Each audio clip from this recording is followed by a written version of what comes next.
بسم الله الرحمن الرحیم. السلام علیکم ورحمۃ اللہ وبرکاتہ. عزتمند مسلمانانو ورونو او خویندو، امید لرم چې تاسو به روغ جوړ بیئ او خوشحال بیئ. زما عزتمندو، نن درته د ګل د ورځې یعنی د پیر د ورځې یوه ډیره خاص او ډیره مجربه وظیفه بیانوم.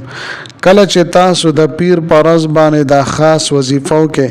ان شاء الله تعالی د دې عظیم الشان وظیفه ډیر حیران کن او معجزاتی کمالات به تاسو ووینئ. زما عزتمندو، د ستاسو د ژوند څه حاجت وي، څه مقصد دی، ان شاء الله تعالی الله رب العزت به مو دغه حاجت پوره کی او دغه مقاصدو کې او خواهشاتو کې به الله جل شانه تاسو ته کامیابی عطا فرما کی. تاسو په بیمارو کې راګیری، مشکلات او پریشانو او مصائب کې راګیری، الله جل شانه به تاسو ته د دې هر څه نه نجات عطا فرما کی. زما عزتمندو، دا ډیره مختصر وظیفه ده، خو لیکن ډیر عظیم الشان برکات دي د دې وظیفه او د دې عمل. زما عزتمندو، دا نننۍ وظیفه ډیره اسانه ده او ډیر لږ وخت په دې باندې لګي، لیکن اثرات دومره دي چې تاسو ورته حیران شئ. داسې عظیم الشان وظیفه به تاسو په ژوند کې چرته هم نه وي کړي. ان شاء الله تعالی د دې خاص وظیفې اثرات به تاسو په خپل باندې محسوسه کړئ. زما عزتمندو، دا داسې وظیفه ده چې الله جل شانه به د ستاسو دپاره د زندګۍ په هر لمحه کې، په هر ساعت کې کافي کیږي.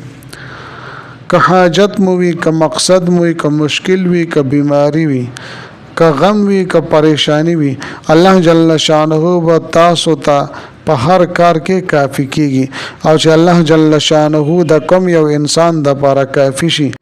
او چې دا کم انسان د بر الله جل شانه کافی شي، دا الله جل شانه بهترین کارساز دی. نو بیا د انسان ته سو نور څه د پریشانې ضرورت نشته چې د انسان سره د الله جل شانه مدد شامل حال شو، د دې انسان د بر الله جل شانه کافی شو، نو دا سړی په دنیا کې هم کامیاب شو او په آخرت کې هم کامیاب شو. دنیا د هم جوړه شو او آخرت هم د جوړ شو. زما عزتمندو، د دې حواله سره د عبدالرحمن بابا یو شعر دی، هغه تاسو ته بیانوم. فرمای چې الله در سره مل نوی رحمانه، چې الله در سره مل نوی رحمانه، که دنیا در سره شي نو تن تنهایی، که دنیا در سره شي نو تن تنهایی. نو زما عزتمندو، چې د چا د پر الله جل شانه کافی شو، د چا د پر الله جل شانه مددگار شو، نو هغه په دنیا او آخرت کې کامیاب شو. زما عزتمندو، دا کوم کلمات مبارکه چې زنن تاسو ته د وظیفه بیانوم، دا ډیر عظیم الشان کلمات مبارکه دي، ځکه چې دا د الله جل شانه د کلام پاک یو حصہ ده. دومره طاقت ته پدې کې او دومره عالی شان برکات دي د دې کلمات مبارکه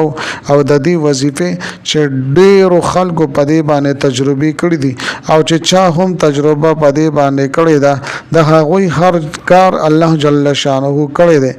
او هر یو حاجت ورته، هر مقصد ورته الله جل شانه پورا کړی دی. د ژوند څه پریشانی و څه مسئله و، هغه ورته الله جل شانه هغه پریشانی او مسئله ختمه کړی ده.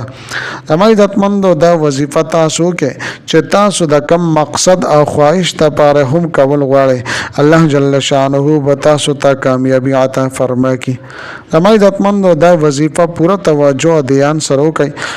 د دې چې کوم کمالات دي، د دې چې کوم برکات دي، دا به تاسو په خپل باندې محسوسه کړئ. زما عزتمندو، دا وظیفه صرف او صرف د ګل پر ورځ باندې بعضې زمونږ وروڼه او خویندې ورته د دوشنبې ورځ هم وایي. زما عزتمندو، تاسو چې ورته کوم نوم هم اخلئ، دا وظیفه تاسو په دې ورځ باندې وکړئ. یا د سو عذر په بنا باندې تاسو نکړې شو، تاسو مصروف وي او فارغ ورته نشوي، نو په بل ورځ باندې هم تاسو د وظیفه کولی شئ. خو لیکن زما عزتمندو، بهتره ده چې د ګل په ورځ باندې، د پیر په ورځ باندې، د دوشنبې په ورځ باندې تاسو د عظیم الشان وظیفه خامخا وکړئ.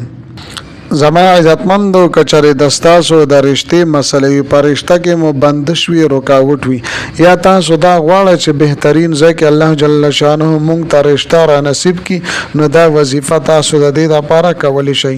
تاسو کاروبار او روزګار وی هغه بند وی پاغه باندې بندش وی کاروبار او روزګار کې درته نقصان ملاویږي ګټه او فایده درته نه ملاویږي نه دې لپاره هم تاسو د عظیم شان وظیفه کولی شئ یا هغه رونه چې هغه بهر ملکونو ته تللی دي الته هغې ته مسایل دي مشکلات دي تکالیف دي یا د هغې په کاغذونو کې مسایل وي نو دغه رونه هم دا وظیفه کولی شي دا زه چې تاسو ته کومه وظیفه بیانوم دا د حسبنا الله ونعم الوکیل وظیفه ده زما عزتمندو دا داسې مبارک کلمات مبارکه دي چې په غزوه بدر کې صحابه کرامو دا الفاظ ویلو الله جل شانه هغوی ته کافي شوی 314 صحابه کرامو او په زرو کافرانو باندې ورته الله جل شانه کامیابی ورعطا کړی و زما عزتمندو د دې معنی دا حسبنا الله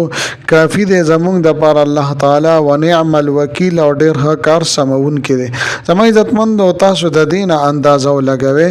تاسو د دې سوچ او تصور هم نشئ کولای چې الله جل شانه په دې کلمات مبارکو کې څومره طاقت کې خودلې ده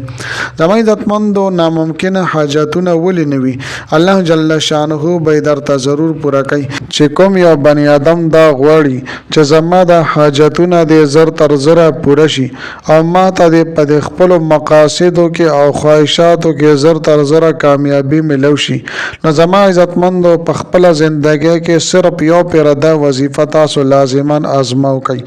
زما عزتمندو اوس راځم وظیفه طرف ته مکمل ترتیب او طریقې کار ز تاسو ته بیانوم د دین مخ کې تاسو ته درخواست کوم کچره زما چینل مل تر اوسه پورې سبسکرایب کړی نوي نو برای مهرباني دا چینل سبسکرایب کړئ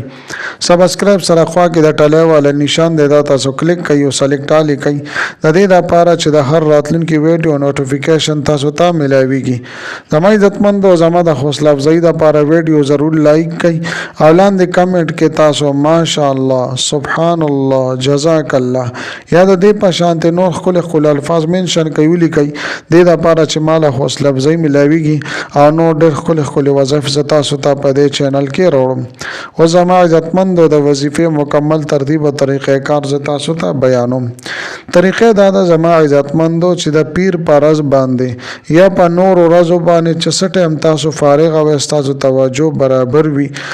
نو د ټولو نامخ کې و تاسو درې پیری یا 15 پیری یا و پیری درود شریف خدا د درود ابراهیمی یعنی اللهم صل علی محمد وعلى ال محمد تر اخره پورې دا ولولې د دینه پس بیا زما عزتمندو تاسو سره تسبیح وی یا کاونټر وی در سره پاغه باندې وتاسو 500 مرتبه 1500 پیری وتاسو حسبنا الله ونعم الوکیل حسبنا الله ونعم الوکیل حسبنا الله ونعم الوکیل دا څه خپل طریقې سره وتاسو 1500 پیری دا کلمات مبارکه ولولې په اخره کې بیا طاق عادت کې تاسو درود شریف ولولې او بیا به د دعا د پر الله سپورته کوي چې تاسو سم مسله هم وي د الله جل شانه نه به خصوصي تور وغړي ان شاء الله تعالی زر تر زر به الله جل شانه استاد هغه مسله حل کی یا زما عزتمند استاد یو وړو کې حاجت یو وړو کې ضرورت موي نو د هر موز نه پس 15 پیره حسبنا الله ونعم الوکیل دا تاسو لولې ان شاء الله تعالی چې کوم وړو کې حاجت می مقصد موي الله جل شانه به تاسو ته تر سره کوي او پورا کوي زما عزتمند ډېره بهترینه وظیفه ده الله جل شانه د کلام پاک خوږه وظیفه ده